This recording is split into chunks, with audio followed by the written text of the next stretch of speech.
राजस्थान के एक पुराने गांव की, जहां तालाब के नीचे छुपा था एक ऐसा राज जो सदियों से किसी ने देखा ही नहीं। और इस राज के सामने आया एक आम मछुआरा, रतन। एक शाम रतन तालाब के पास बैठा मछली पकड़ने जा रहा था।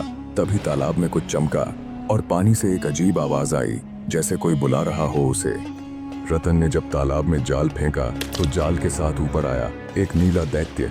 लेकिन वह गुस्से में नहीं था, बल्कि उसकी आंखों में था दर्द और एक कहानी। नीला दैत्य बोला, मैं एक राजा था जिसे उसके अपने भाइयों ने धोखा दिया और मुझे इस तालाब में कैद कर दिया गया। पर अब मैं आजाद हूँ और मुझे बदला लेना है, जिसमें तुम्हारी मदद चाहिए रतन। रतन ने डरते हुए हिम्मत जुटाई और दैत्य की मदद करने की सोची। फिर रतन दैत्य के साथ उस रास्ते पर चल पड़ा जो तालाब से होते हुए एक गुप्त महल की ओर जाता है, जो सदियों पुराना और जादू से भरा हुआ है। पर महल में जाते ही उसका गद्दार भाई लवणासुर प्रकट हो जाता है, जो धीरे धीरे एक भयानक रूप ले लेता है। यह देखते ही रतन एक जादुई मंत्र पढ़ने लगता है और अपने तंत्र मंत्र से सिद्धि प्राप्त त्रिशूल का आह्वान करता है। यह सब देखकर दैत्य भी हैरान हो जाता है।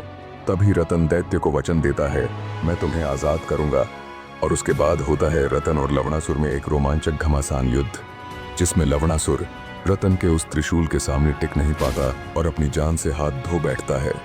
इस तरह दैत्य का बदला पूरा होता है। पर एक दिन दैत्य ने रतन से एक बात उत्सुकता से पूछी, तुम हो कौन? मछुआरे में इतनी शक्ति नहीं हो सकती। यह सुनते ही रतन मुस्कुराया और फिर